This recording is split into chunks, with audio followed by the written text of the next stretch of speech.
Hi, my name's Sarah, and this is my sister Katie. And we just want to remind everybody that girls like rock too. On October 10th, 1995, No Doubt released their third album, Tragic Kingdom. Wow. 30th anniversary celebrating. 30th anniversary. Yeah. And in my opinion, to say this album was a success would be an understatement. Oh, yeah. Yeah, this was huge within the career of No Doubt and also just within rock music in general at the time. Yeah. And when you look at the stats speak for themselves. The album sold 16 million copies worldwide. That's not too bad. Not too shabby. It was certified, what do I have here? It was certified diamond in the US and in Canada. It was platinum in the UK and quadruple platinum in Australia. That diamond is like 1 million. Yeah. That's crazy. Yeah. Wow. And the song, so it spawned 7 singles over time, some bigger than others. Okay. Yeah. Hey Now and Hey You and Happy Now. Those were eventually released as singles. Okay. Not as big as Don't Speak, Spiderweb's Just a Girl. But Don't Speak has actually joined the over 1 billion views club on YouTube Music. Congratulations, No Doubt. Yeah. The 1 billion club. That's a tough feat to beat. Oh my goodness. And if you haven't watched it already, actually, Sarah and I did an episode earlier in the year on our favorite music videos, and Don't Speak made my list of my favorite videos of all time. So if you're interested in No Doubt after this episode and you haven't listened to that past episode yet, I recommend it. It's a good one. Yeah, it's a good one. So yeah, Sarah and I, because it's been 30 years, and this is one of my favorite albums of all time. Yes, eh? Yeah. Oh yeah. Yeah. And if you've been following along with our podcast, you'll know I'm a huge Gwen Stefani fan. Yep. Yep, bit of a fangirl over here. So Sarah and I were like, we have to do an episode on Tragic Kingdom. Oh, yeah. Have to. Yeah, 30 years. 30 years. Yeah. Tragic Kingdom, I just have fond memories of our childhood. I remember when it came out, I was only 8, but I do remember our cool older brother, having a copy of the album. Oh, yeah. That was in a lot of households. I distinctly remember the cover of that CD and it just being in our rooms, in our like playroom where we all hung out. Yeah. And I just remember thinking, this chick looks so cool. Yeah. Well, I think that's one reason why it did so well. I mean, this was the album because they were established at this point as a band. Like they had two records before this. So this was the album where Gwen really shone. Yeah. So they were established as a band and they weren't. So another reason I love Tragic Kingdom is because I love a great underdog story. And no doubt, I would say this is an underdog story. It is. Our last episode. So actually, let's go back a bit. So October 1995 was a huge year for alternative music. Yeah. Yeah. A huge month and year. We had the release of What's the Story, Morning Glory, which Sarah and I touched base on in our last episode. We have the release of No Doubt Tragic Kingdom. Yeah. And we had the release of Smashing Pumpkins' Melancholy and the Infinite Sadness. Yeah. 3 iconic albums. And they all came out one week after the other. But what's different about No Doubt compared to Smashing Pumpkins and Oasis is Smashing Pumpkins and Oasis were already pretty well developed. I mean, definitely maybe... I know I sound like a broken record. It was a huge debut album. Oh, no, it was. Everybody was hyped for Morning Glory. Yep. No Doubt, that was different. They came out with their first album in, was it 1992? It only sold 30,000 copies.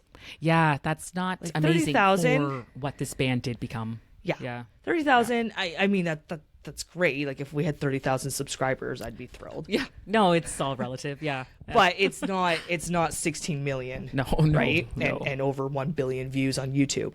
So they came out with their first album, didn't do that well. Gwen's brother Eric, he was the principal songwriter. Yes. Had a bit of a different vibe. Yeah. And then they came out with that on Interscope. Okay. Then in 93, they decided to release their own album. Oh, okay. All on their own, like independently. Yeah. So 92, they released on Interscope their self-titled debut album.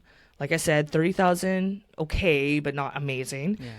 Then in 1993, they decided to just release the album, another album, all on their own.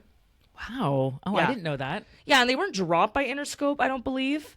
they just decided, hey, let's just independently release our own album. Interesting. So that was the Beacon Street collection. Okay. And that one actually sold 100,000 copies. Oh, that's better than their first Which is one. kind of impressive. That's over 3 times the amount, and they Yeah. did it all on their own. That is impressive. Wow. Yeah. So what this did is it gave Interscope a little bit more faith in the band, right? Totally. Their label. Yeah. And then there was a lot of personal stuff that went on between the release of Beacon Street and Tragic Kingdom. I've mentioned it before. I'm Yeah. sure you know Gwen and Tony together for 7 years. Tony breaks up with Gwen Just before Tragic Kingdom. before they started recording it. Yeah. Okay. That's significant for the band. Yeah.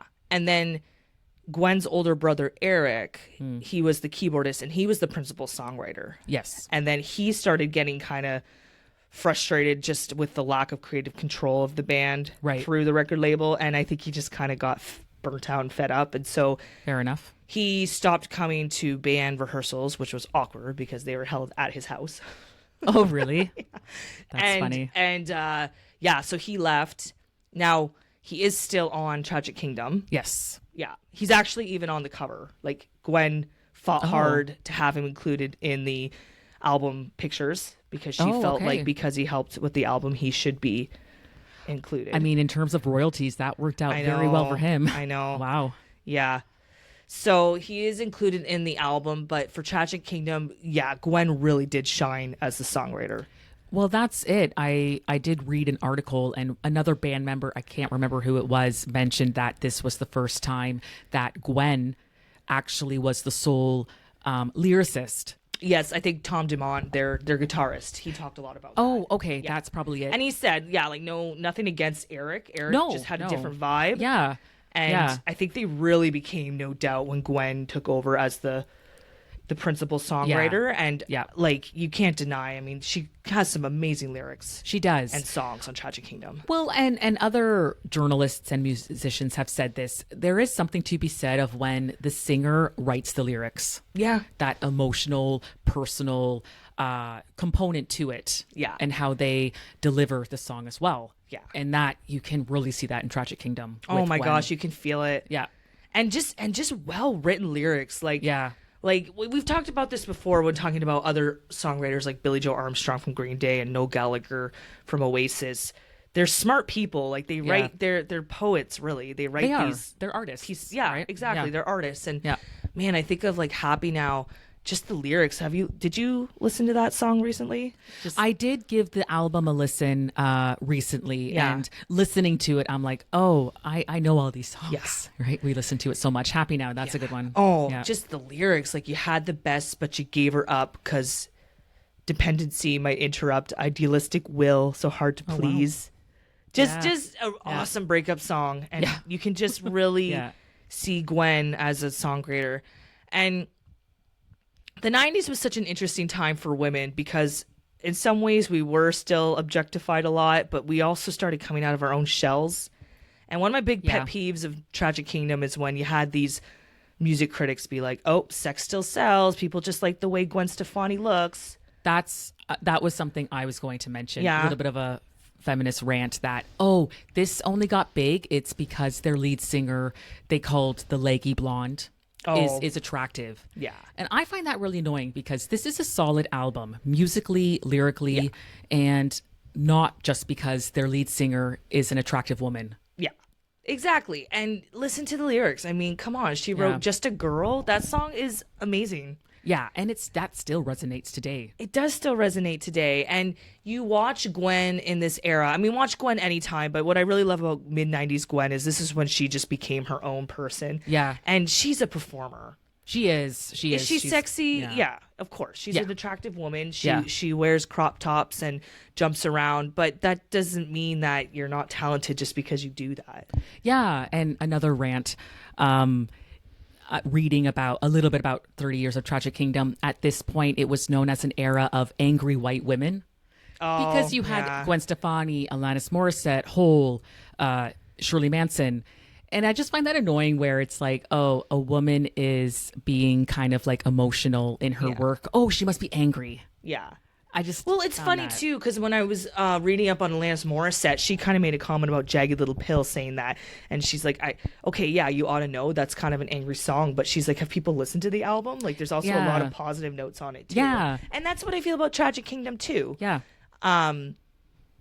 It's not just an angry white woman going through a breakup. You listen to some other songs, and Yep.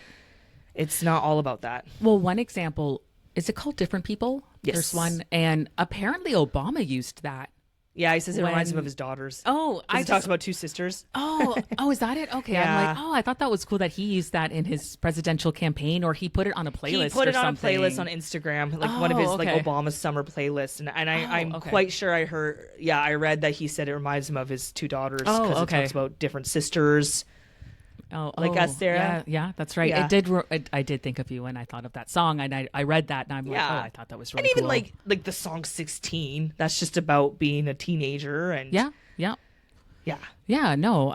And even it's not all negative breakup songs. Like Sunday Morning, if you listen to that, it's kind of like her having a revelation of, oh, now that I'm out of this relationship, I'm not this pathetic little needy girl anymore. I'm my own woman, right? Well, yeah, like a breakup, it's reflective. Yes, sometimes you're angry, you're sad, you're happy with the good moments. Like Yeah. there's so much that goes into it. Yeah. And it was so just I don't know if the word is derivative or reductive to just say, oh, angry white woman. I just found that annoying because I think there's a lot of emotional components to Tragic Kingdom. Exactly. And what I love about Gwen Stefani too is she wasn't just a flash in the pan of a hot chick in the mid 90s on this one hit album. Like, No Doubt really kept up with the times. They did. They did. They kind of came back with that Hella Good. Yeah, with Rocksteady 2001. Yeah. They really did come back. Yeah. And Gwen, she's an empire now. I mean, this woman has just achieved so much, and so I think that's kind of a middle finger to all the critics in 1995 who were like, "Oh, just another hot chick, sex sells." Yeah, no, definitely. Yeah. And the cover, I know she does look sexy in it. And But there's nothing wrong with that. There's nothing wrong with that. And I think that was part of the irony of it. Oh, like the hot lead singer is in front. Yes. Like doing it kind of ironically. And I think kind of how Garbage did that too a bit. Yeah. With Shirley Manson, Shirley Manson, right? for sure. Yeah. And exactly. There's nothing wrong with being a sexy female artist either. No. Yeah. Yeah. So to prepare for this episode, I don't know about you, I listened to this album probably 3 times in its entirety in the last week. Oh, nice. Yeah. I listened to it kind of patchy here and there on my commutes to work. Yeah, no, I listened to it from first song Spiderwebs, last song Tragic Kingdom. And I gotta say, Sarah, after all these years, I still love this album. I am not sick of it. Well, I was reading an article, I think it was from Rolling Stone, and I agree with this statement. Like, it still holds up 30 years later. Yeah, well, Rolling Stone has actually listed it as the 441 on their list of 500 best albums of all time. Really? Oh, wow. Yeah. That's good. Yeah. Yeah. So it deserves it. I think so. Yeah. It's a good album. It is. It is. It's one of those where all together it works, but each song alone also works. Yes. Like every song is really good. Yeah. On its own and all together. Yeah. It's got a great flow. It's got a great flow. It's got a little bit of a different range. Like you got the ska, the real ska punk elements of Just a Girl, Spiderwebs, Excuse Me, Mister. You got the, I don't know if you call it a ballad, Don't Speak. I guess it's not a ballad, but a slower breakup song. Yeah. Well, that was interesting about No Doubt too, because their earlier albums had a lot more ska in it. Well, they started as a ska band. Yeah. And Tragic Kingdom, they went a little bit more rock alternative, but they kept out those ska elements into it, which kind of gives it a unique flair with what else was going on. And I know some other smaller ska bands said that this was a little bit of a revival of ska. Yeah. And No Doubt Tragic Kingdom helped with that. They're like, it kind of helped with our a little bit of commercial success because Tragic Kingdom opened up that ska genre to the masses, if you will, with Tragic Kingdom, which I thought was kind of cool. Yeah, and reading about Tragic Kingdom just to prepare for this episode and just out of my own personal interest, there's a lot of comments about how this was kind of a refreshing break from grunge.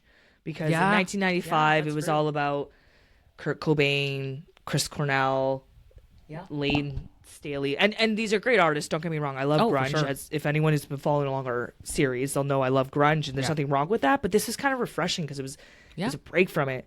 Yeah. And I think we also touched base on that with our Morning Glory episode. It was just Yes. it was Britpop. It was different. I think the world was like, okay, grunge is great, but let's see what else we can do. Yeah, and kudos to like Oasis, no doubt. Yeah. They were able to do that when grunge was kind of the big genre. They came in and expanded a little bit of rock could be at that time. I thought that was really cool with Tragic Kingdom because I don't listen to ska at all. No, But I don't even even for ska bands. I mean, I know Mighty Mighty Boss Stones. I think they're considered ska. Real Big Fish. Sublime have ska elements. Would that be?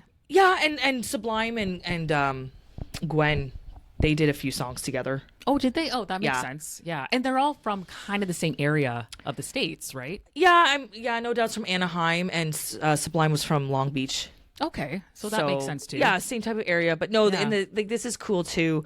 Gwen, I mean, I love her. Don't get me wrong, but she's become more pop over the years, more for sure. mainstream, let's say. But it's Yeah. really cool when you listen to her old songs with Sublime because Yeah, she was more, I don't know what you'd call like the more street or just more alternative. more alternative. Yeah.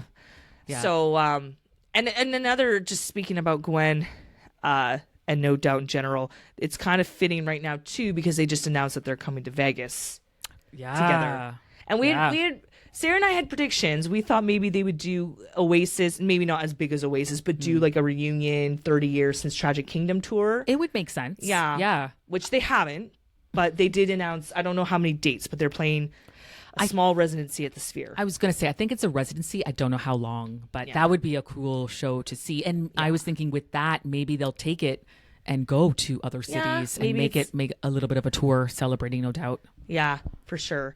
And another thing I like about No Doubt, and I've discussed this before, is Sarah knows I love when a band sticks together, just what it says about the members. For and sure.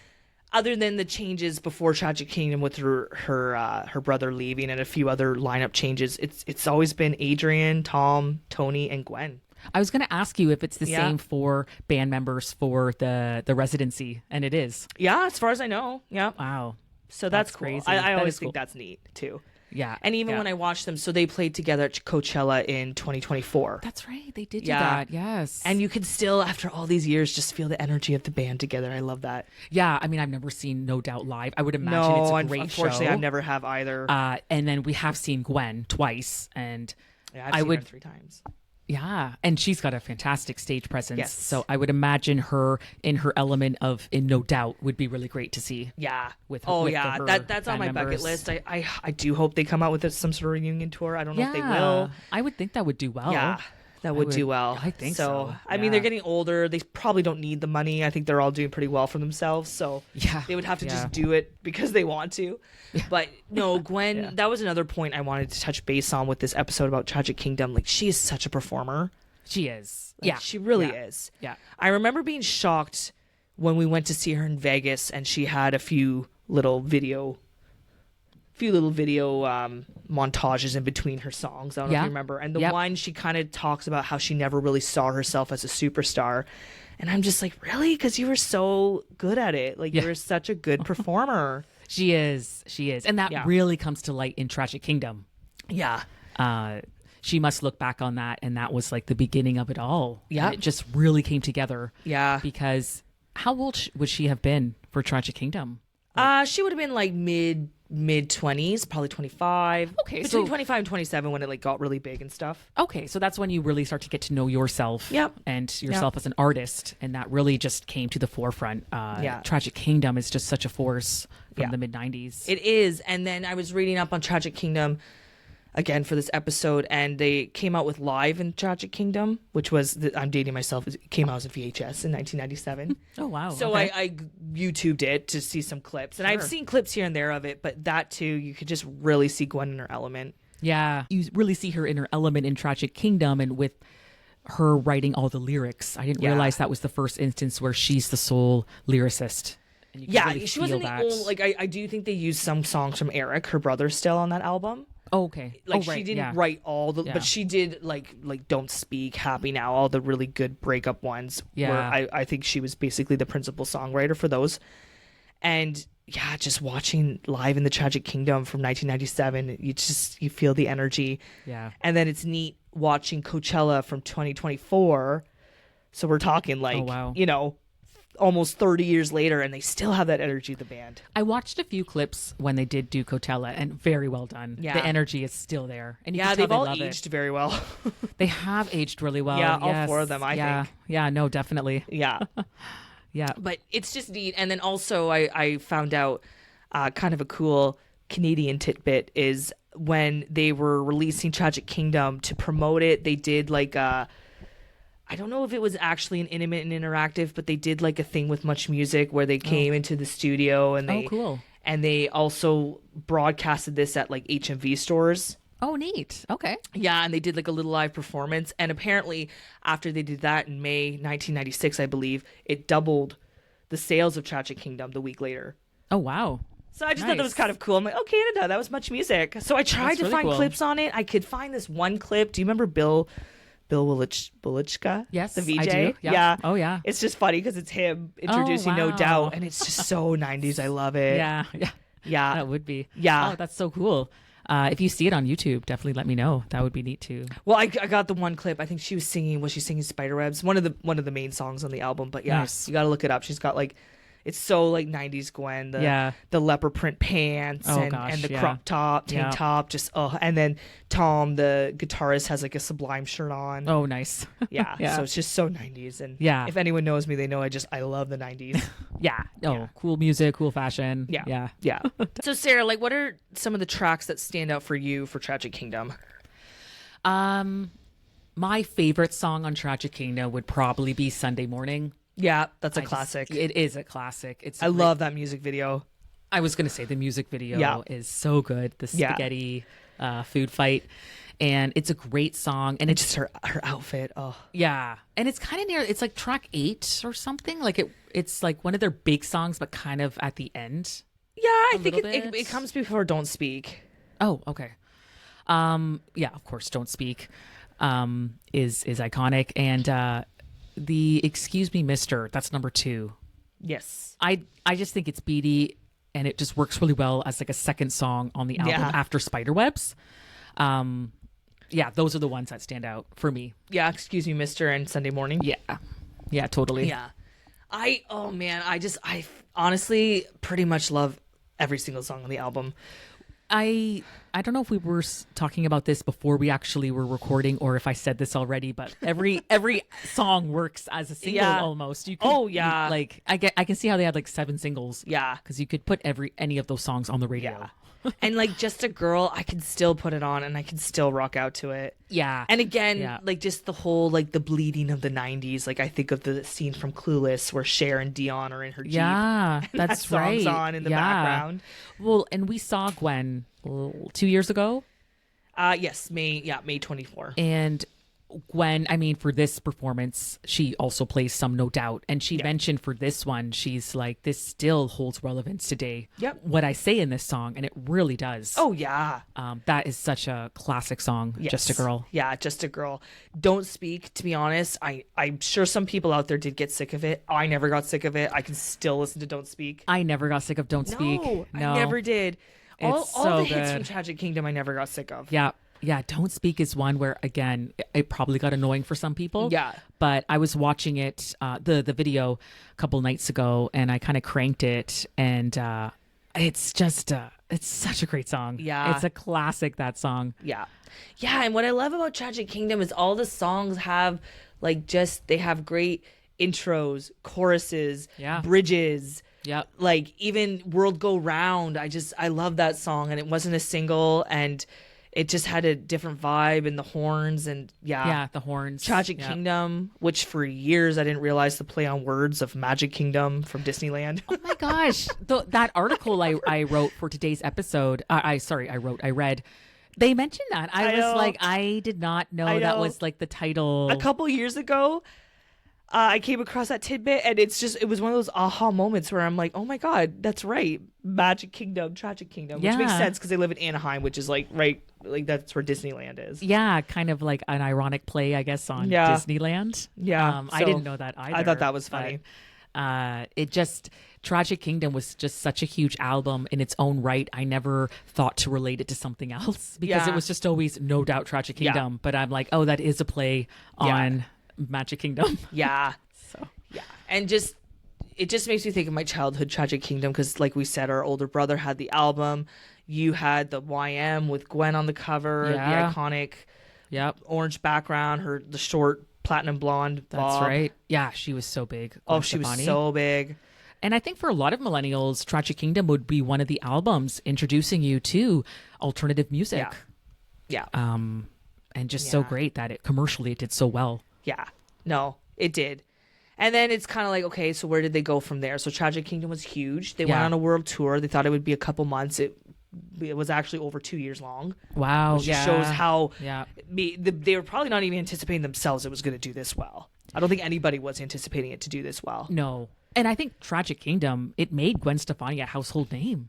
Oh, yeah. Oh, yeah. So big. And it made them international rock stars. Oh, yeah. Oh, no doubt Tragic Kingdom just set them on the map of everywhere, it did. Really. Yeah.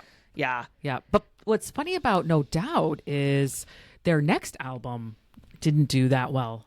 No. So in 2000, so they waited 5 years. Oh, they went that long. Yeah. Right? See, Oasis, when you think of Oasis, even Smashing Pumpkins, they came out with The Door in 98. Oasis came out with Be Here Now in 97. Yeah. No Doubt kind of waited a bit. Yeah. They came out with Return of Saturn in 2000. And it did okay, but it really didn't do that well. And it's kind of interesting. I read it debuted at number 2 behind NSYNC's No Strings Attached. Oh, okay. So I just feel like that kind of set the tone for the early 2000s. And we've discussed this a lot in the last episodes where pop. Yeah. Bubblegum pop really became big in the 2000s again. It's a good term. Yeah. And just the fact that No Doubt fell just behind NSYNC to me signifies the shift in pop culture and music at the time. For sure. It did okay. Like it did do okay. So everybody probably knows Gwen started dating Gavin Rossdale from Bush. Right. Yeah.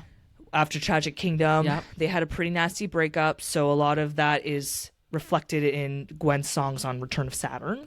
Well, the main single was Ex-Girlfriend, right? Ex-Girlfriend. Which is pretty good. That's a good song. And then Simple Kind of Life, that was another single. Oh, that was pretty big. That's all big on her breakup. Even Bathwater, I love to wash in your old bathwater. That's a lot on her and Gavin. Yeah. I like the album. Is it as good as Tragic Kingdom? No, it's not. And I'm not going to sit here and argue it's just as good. I do like it. But what I love about No Doubt, and you mentioned it too earlier in this episode, is they did really have a comeback with Rocksteady. They did. Yeah. They 2001. did. So this time they waited just over a year, came out with Rocksteady, and that just skyrocketed them to fame again. Oh my gosh. That did for them what American Idiot did for Green Day. Yes, exactly. People kind of forgot about No Doubt. They're like, oh yeah, No Doubt, whatever. But then boom, they came out with Rocksteady. Oh yeah. And I remember at the time I had just started high school. I was a little bit like, okay, this is a bit of a shift for No Doubt. I don't know how I feel about it, but I do love that album. It's good. Rocksteady's good. It is. Yeah. And it just brought them back, made them relevant in the charts at that time, so they were able to do it. Yeah. And good songs. Yeah. And then of course in 2004, that's when Gwen came out with her first solo album, Love Angel Music Baby. Right. And she kind of went off on her own at that point. That did really well. Yes. Yeah, her solo career's done well. Yeah. Well, like you said, she became an empire, one of those female empires. Yeah. Oh man, she had it all. Like the solo career, the fashion label, the perfume. Excuse me, the perfume that was always a big thing in the early 2000s. Because her second solo album also did really well. Yeah, Sweet Escape did well. Yeah. So we just had to do an episode on No Doubt Tragic Kingdom. Oh, yeah. Listening to it again, because I hadn't actually sat down and listened to it from beginning to end in a long time. And it just reignited my love and my passion for No Doubt. It's a great album. Even if you're not that into No Doubt, It's just a quintessential album to It check is. out if you're if you're watching this podcast, you're obviously into mid-90s rock music, and that is one of those key albums that you have to listen to. Yeah, and if you haven't listened to it yet, because it's just one of those albums that you're like, whatever, I never really got into it myself, give it a shot. I think you would like it. Oh, yeah. And if you're like me and it's just been a long time since you've listened to it, listen to it from beginning to end. Yeah. It's a satisfying feeling. Satisfying. I like that. Yeah. What's your favorite song off Tragic Kingdom, Katie? Oh, I don't know if I can Do you have one? I do love Happy Now. Yeah, that's a good song. It's just the lyrics are good, and maybe also it wasn't as played as much as the other one, so it's not as overdone. Yep. But I can honestly say though, I do love every song. Oh, every song is great on that album. Yep. It's one of those rare albums that you're like, every freaking song is really good. Yeah, for sure. Hope you enjoyed our conversation. Let us know, what do you think about Tragic Kingdom? Have you listened to it lately? What's your favorite song on the album? We post a new full episode every other Friday. The podcast is currently available on Spotify and YouTube. And we just want to remind everybody that girls like rock too. And don't forget to hit subscribe.